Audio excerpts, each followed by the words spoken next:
기도함으로 6월 23일 월요일 새벽 기도회 시작하겠습니다. 지난 주일을 주님 안에서 보내고 이렇게 일상의 하루를 살아가면서 주님을 잊지 않고 먼저 예배자로 나올 수 있도록 인도해 주심을 감사합니다.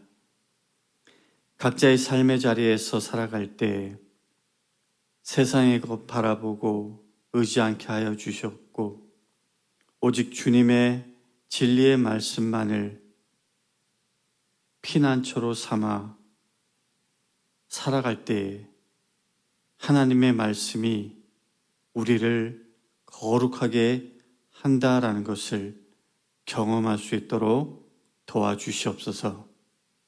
우리의 가정과 일터와 직장을 지켜주시고 그 가운데서 은혜를 흘려보내는 자로 살아감에 부족함 없도록 주님 우리와 동행하여 주시옵소서. 오늘도 말씀 속에 나를 향한 주님의 음성을 듣고 순종으로 나아가는 우리들 되기를 간절히 소원하며 거룩하신 예수님 이름으로 기도합니다. 아멘. 찬송가 290장 부르겠습니다.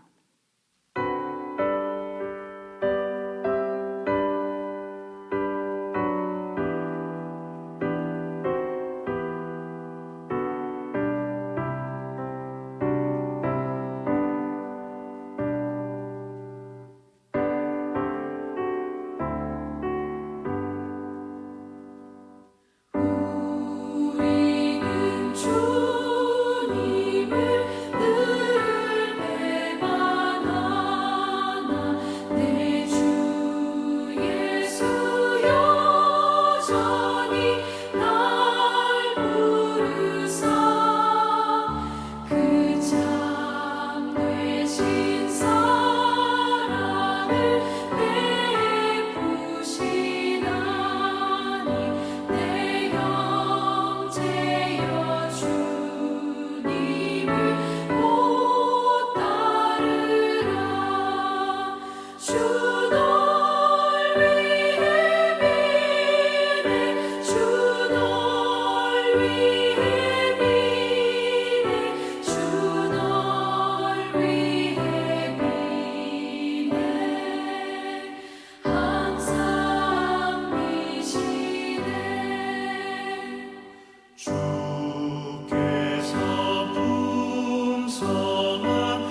오늘 우리에게 주시는 하나님의 말씀은 레위기 18장 22절에서 30절까지의 말씀입니다. 너는 여자와 동침함 같이 남자와 동침하지 말라. 이는 가증한 일이니라.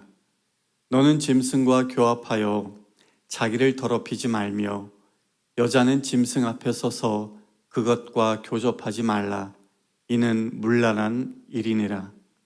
너희는 이 모든 일로 스스로 더럽히지 말라. 내가 너희 앞에서 쫓아내는 족속들이 이 모든 일로 말미암아 더러워졌고 그 땅도 더러워졌으므로 내가 그 악으로 말미암아 벌하고 그 땅도 스스로 그 주민을 토하여 내느니라. 그러므로 너희 곧 너희의 동족이나 혹은 너희 중에 거류하는 거류민이나 내 규례와 내 법도를 지키고 이런 가증한 일에 하나라도 행하지 말라. 너희가 전에 있던 그 땅 주민이 이 모든 가증한 일을 행하였고 그 땅도 더러워졌느니라. 너희도 더럽히면 그 땅이 너희가 있기 전 주민을 토함같이 너희를 토할까 하노라. 이 가증한 모든 일을 행하는 자는 그 백성 중에서 끊어지리라. 그러므로 너희는 내 명령을 지키고 너희가 들어가기 전에 행하던 가증한 풍속을 하나라도 따름으로 스스로 더럽히지 말라.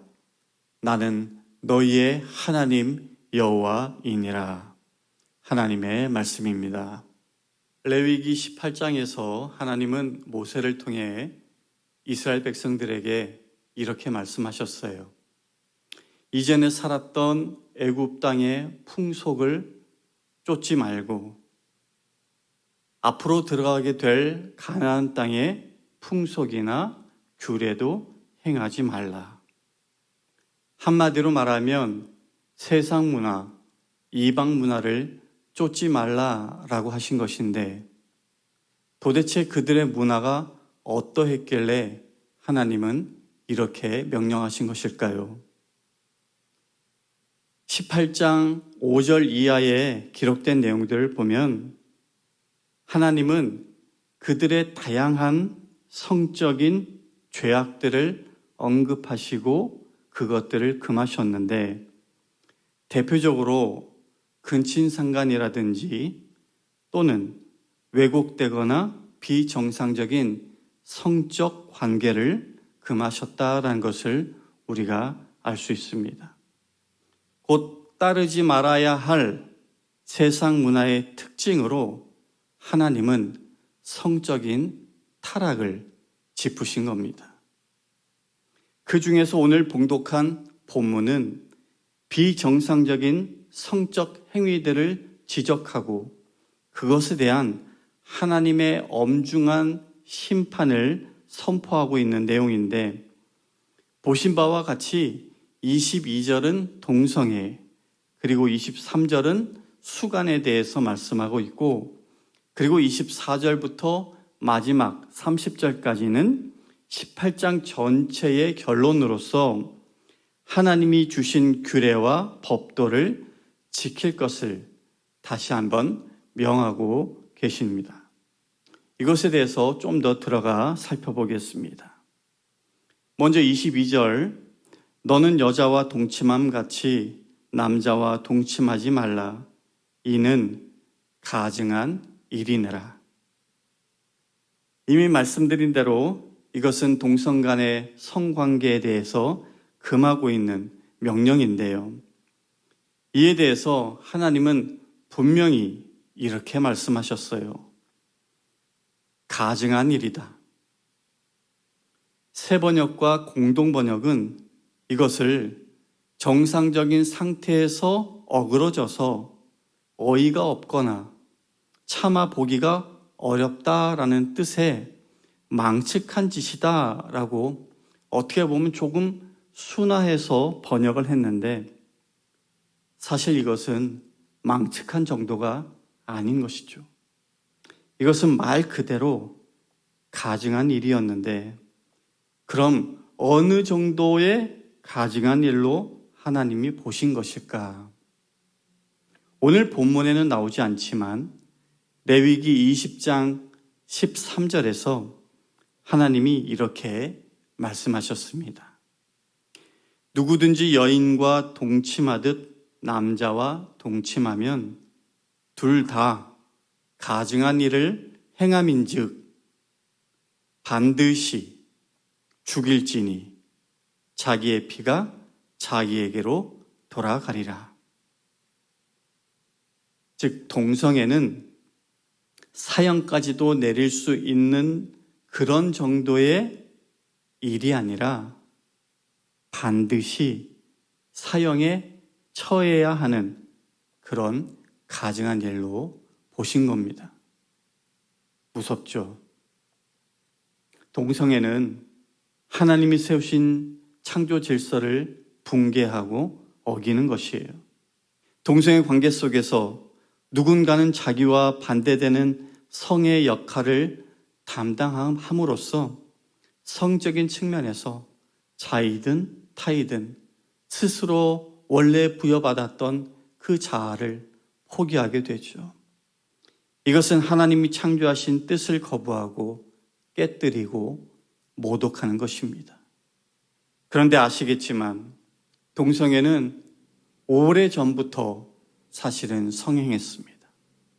구약성경 창세기 19장에 소돔, 애굽, 그리고 출애굽한 이스라엘 백성들이 들어갈 가나안 땅, 그리고 그 이후에 그리스, 로마 등등 여러 사회, 종교, 문화에 만연해 있던 특징이 사실은 동성애였습니다. 왜 그랬을까요? 죄로 인해 하나님을 떠난 인간은 모든 것을 자기가 결정하고 자기의 소견에 옳은 대로 행하고 싶어 했는데 그것을 가장 분명하게 나타내고자 했던 영역이 이 성의 영역이었지 싶어요. 너무나도 사적인 영역이다 보니까 누구도 간섭할 수 없고 그래서 내 마음대로 결정할 수 있다 이렇게 여긴 게 아닌가. 문제는 그런 생각들이 하나님께서 생물학적으로 정해주신 남자와 여자의 그 구분을 모호하게 만들고 더 나아가 하나님이 제정하신 결혼 제도마저도 위태롭게 만들어 버리고 말았다라는 겁니다. 그런데 그런 타락한 성문화를 인권 운운하면서 오히려 정당한 것이다, 자연스러운 것이다 라고 공개적으로 주장하는 사람들이 늘어나기 시작했고 그런 자들은 레위기 18장에서 하나님이 금하신 이런 명령들은 이제는 더 이상 유효하지 않은 시대착오적인 규정이다라고 주장을 합니다. 그런데 세상은 원래 그렇다 치더라도 심각한 것은 동성애를 죄로 말하는 것에 대해서 교회 안에서조차 이것이 편협한 시각이니 정죄의식에 빠졌느니 하면서 하나님이 금하신 그 성적 활동을 오히려 옹호하는 목소리가 커져가고 있다는 겁니다. 그런 옹호자들은 성경이 동성애를 말할 때에, 얘기할 때에 여러 죄악 가운데 하나로 언급하는 게 대부분인데 왜 교회는 동성애에 대해서 특별히 동성애에 초점을 맞추어서 그것만을 집중적으로 부각하고 그렇게 그걸 행하는 자들을 정죄의 대상으로 삼느냐라고 따지고 있죠. 물론 우리는 동성애자들을 정죄할 자격은 없습니다. 하지만 분명한 것은 하나님은 세상과 구별됨, 다시 말해서 거룩함의 문제로서 이 동성애를 가증한 일로 여기고 금지하셨다라는 사실입니다. 따라서 동성애를 죄라고 부른다라는 것은 혐오적인 표현이 아니라 성경의 가르침인 것이죠. 구약만이 아니라 신약 성경의 로마서 1장에서도 남자가 남자와 더불어 부끄러운 일을 한다라는 표현으로 동성 간의 그 성관계를 언급하였고, 그것에 대해서 바울은 순리대로 쓰지 않고 영리로 쓰는 것이라 라고 했습니다. 하나님께서 동성애를 가증한 일로 규정하고 있다라는 그 사실, 그 말씀의 기초 위에 우리는 인권이든 윤리이든 목회적 차원의 접근이 전개되어야 한다라는 것을 잊지 말아야 할 것입니다. 여러분, 흔들리거나 헷갈려 하지 마시길 부탁드립니다. 동성애에 이어서 23절은 짐승과의 성행위, 곧 수간에 대해서 언급하는 구절입니다. 이 또한 동성애와 마찬가지로 하나님이 그것을 행한 자를 반드시 죽이라고 명령하신 죄입니다. 사실 이러한 행위는 상상조차 하기 쉽지 않지만, 입으로 말하기에도 여전히 불편한 것이지만, 이미 수천 년 전에 이러한 일들이 있었다라는 것은 놀랍기만 합니다. 아무튼 근친상간이든 동성애든 수간이든 이것들은 인간이 그만큼 죄로 물든 존재이다라는 것을 보여준다 하겠습니다. 그런데 요즘같이 하나님께서 죄라고 하신 것을 죄가 아니라고 말하고 하나님께서 정하신 질서를 무시하는 이 세상에서 하나님의 백성인 우리들 어떻게 살아가야 할까요?